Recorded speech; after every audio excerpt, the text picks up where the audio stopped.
Let's start off our time today by firing up your brain to find as many arc cosines in radians or degrees that you can in 2 minutes.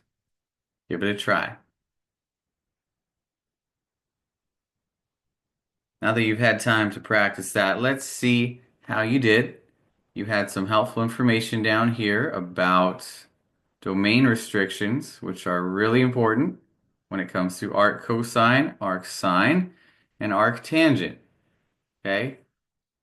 Here are your answers. So your thought process should be first look at, is it arc, cosine, sine, or tangent? So cosine, that means we are looking at the x values, because remember, for cosine and arc cosine, we're always looking at the x value. And x value of what? Well, -1. Now, where in quadrants 1 and 2 do we see that x value? We see it right here. So the radian and degrees are that, right? Those are associated with that point. Again, x value of 1, I'm numbering to show us where we're looking in order. First cosine, then x value of 2, or sorry, x value of 1. We find that right here. So that's the third place we look. And then we need to look for the degrees and radians. Well, this is our initial side, so we're always going to be at 0 for both radians and degrees when we start. Arc cosine -1/2, same thing. Look here, then there. X value of -1/2. See that there? That's the third place we look. And then again, there's your radians and degrees. Finally, arc cosine of 0, x value of 0. There's your radians and degrees for that. So you definitely need your unit circle handy, whether you print one out or use mine. I have one in the recordings doc. Um, Use whichever one you like. You can Google one, but you need your unit circle. Now let's talk about domain restrictions for a moment longer. Do you remember why we have domain restrictions of sine, cosine, and tangent? Well, think back to that sine graph. Remember this guy? And we said, okay, it fails the horizontal line test. So we want to apply domain restrictions, basically list x values from here to here to give us a small piece of the graph that has the inverse as a function because it passes the horizontal line test, right? A horizontal line never touches the graph line more than once in that particular section.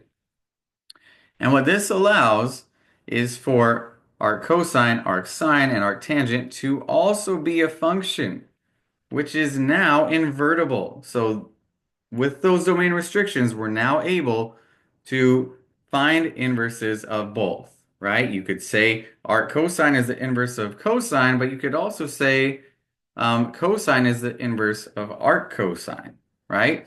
You can use them to find the other.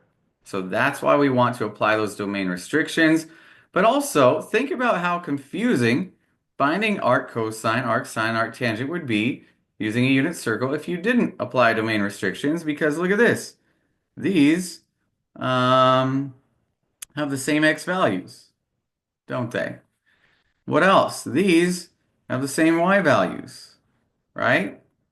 What else? What else? These have the same y values, right? So there's the same values in multiple places. So if those quadrants are off limits, that's how we narrow it down and get our final answer.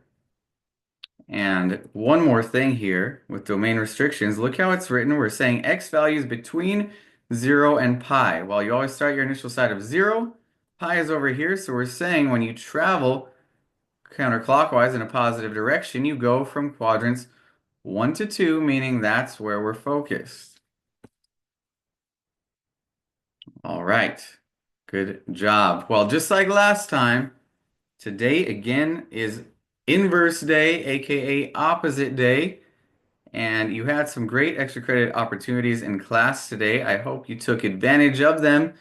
If you earned extra credit points, great job. If you didn't, that's okay. Hopefully you learned something. along the way?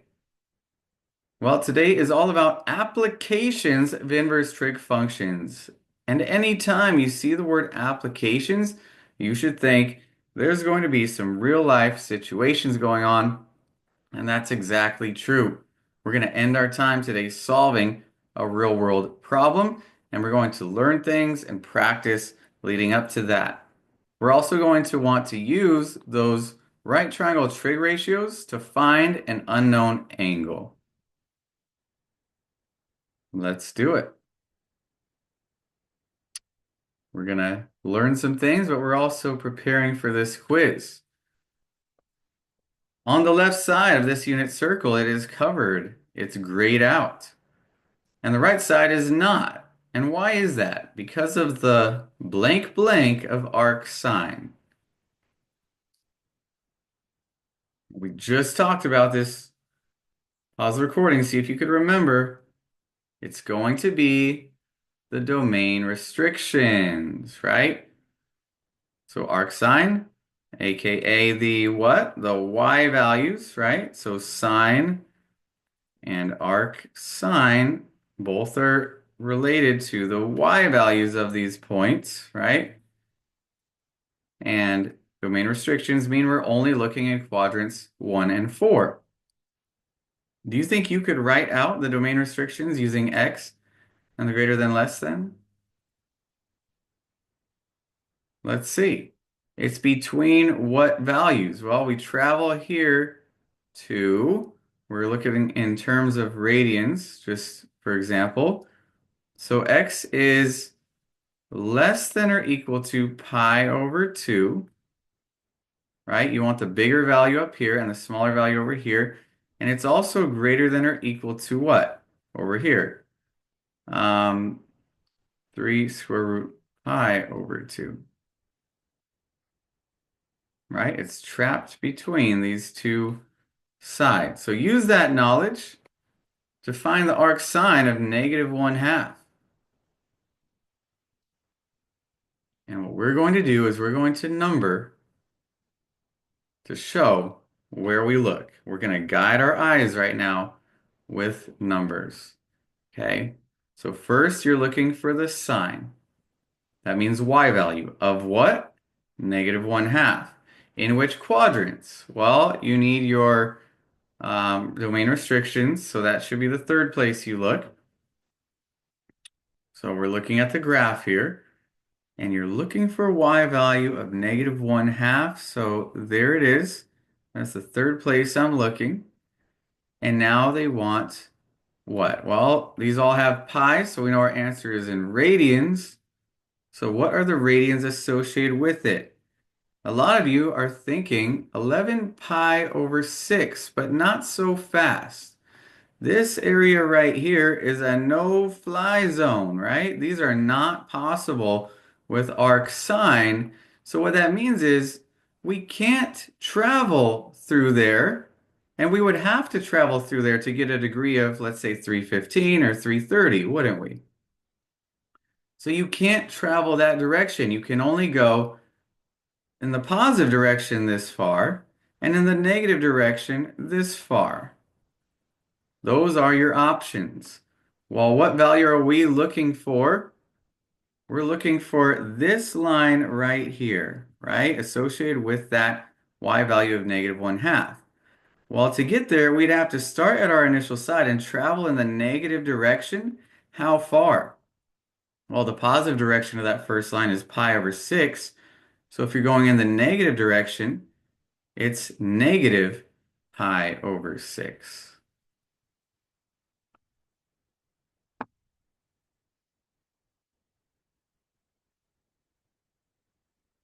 Number 2.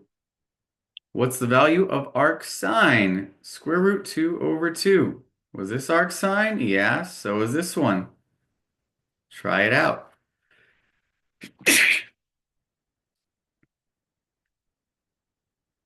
In degrees. They want their answer in degrees. Pause if you need more time because we're about to work it out. Here we go.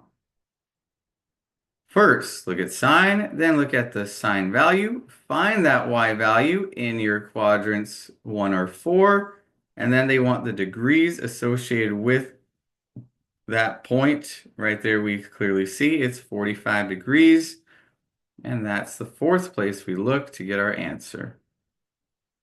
So this is really about knowing where to look, right?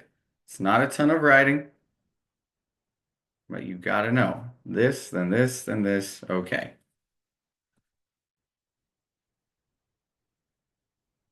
All right, this was one of our extra credit questions earlier today. What's the value of the arc cosine of negative square root 2 over 2, again in degrees? You're going to need your unit circle. You're also going to need your notes on domain restrictions, which is honestly how things are going to be when you're on a quiz or a test. You're not always going to have these grayed out sections like I've done for you. So follow that same pattern. Look at cosine, look at the value, find that value in the unit circle.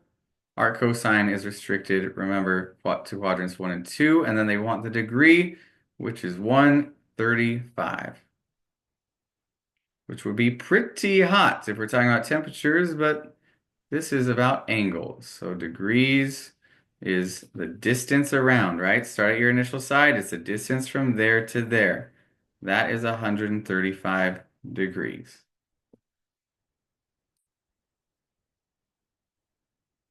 Let's try another one. This time you do have your unit circle there with the domain restrictions, and we want to know the value of the arc cosine of 1/2, but this time in radians.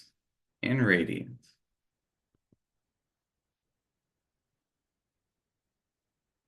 So we're looking for the x value of 1/2. There it is. 1/2. They want radians. There it is. Pi over 3. Notice, starting at the initial side, we did not have to travel into the no-fly zone, right? Which is why we're just going to take the angle we see.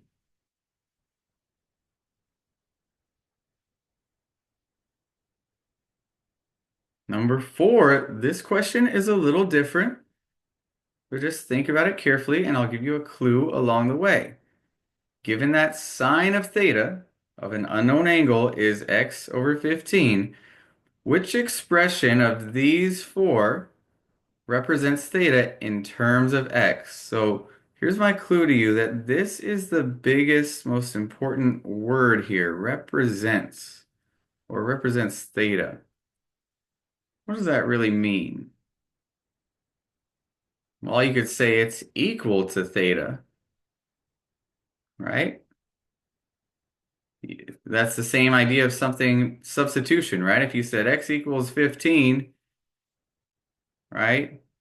You could say 15 represents x or x represents 15, right? They mean the same thing.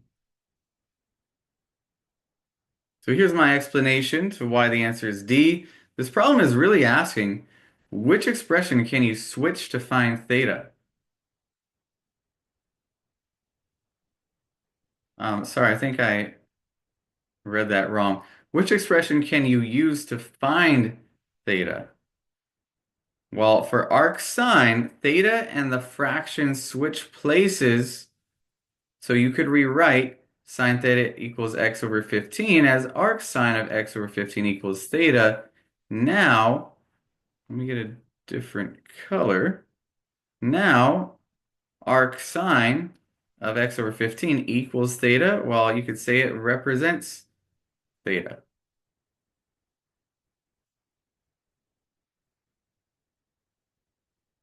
And number 5, the big class challenge question. This does take brain power, it does take work, but there are helpful clues here to help us too. So let's use them to get this done. Today you're a pilot, time to shine. At this exact moment, it's your job to land the plane on the runway. If the plane descends too slowly, it will overshoot the runway. And if it descends too quickly, it will fly too low before reaching the runway. Both are big, big problems. So you have an important job here. Okay, and we're told the angle of depression, let's highlight that. The angle of depression and angle of elevation are congruent. Hmm. Okay, I see angle of elevation and angle of depression over there. So we can use right triangle trigonometry and our right triangle here to solve for theta, right? So basically this angle is the same as this angle. Now, let's see what other information they give us. They tell us, well, I tell you here, that thinking back to geometry, when two parallel lines, this one and this one, are cut by a transversal, this one, it creates alternate interior angles. So right here and here, this is probably starting to come back to you, okay? And those are congruent, they're the same. So that, like we said, the angle of depression is equal to the angle of elevation. And we're also told that 10,000 feet is equal to 1.89 miles. So here's what we need to do. We need to use our tangent formula, okay? So I'm choosing to focus on this because I know this value and this value, right? And if you use tangent, TOA, you have opposite over adjacent. You have two values. That is a good sign, okay? So we're going to substitute that into our tangent formula. So we get 10,000 feet over 33 miles. Now, we want these in the same unit of measure, which is why this clue is there. So we're replacing 10,000 feet with 1.89 miles. And then since they are finally in the same units of miles, we can actually divide that out. Okay. Now, on your calculator, the tangent key, think about this carefully. The tangent key tells you the tangent when you know the angle. The inverse tangent key, though, which looks like this, tells you the angle when you know the tangent, right? They're inverse, so they do exactly the opposite. This is really key. Read that again if you don't fully understand it. That is super important. And since we know the tangent, we just found it, right? We can use our calculators to now type in the inverse tangent to get our answer. So the answer is we want to be at an angle of 3.28 degrees.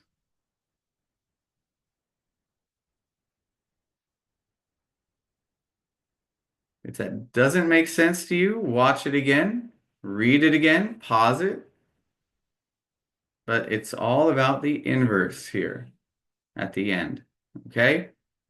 So we are done. Study this. Take the quiz when you're ready and get ready to study for the unit test. We're going to do that practice test and wrap things up as we move towards the end of the semester. Bye for now.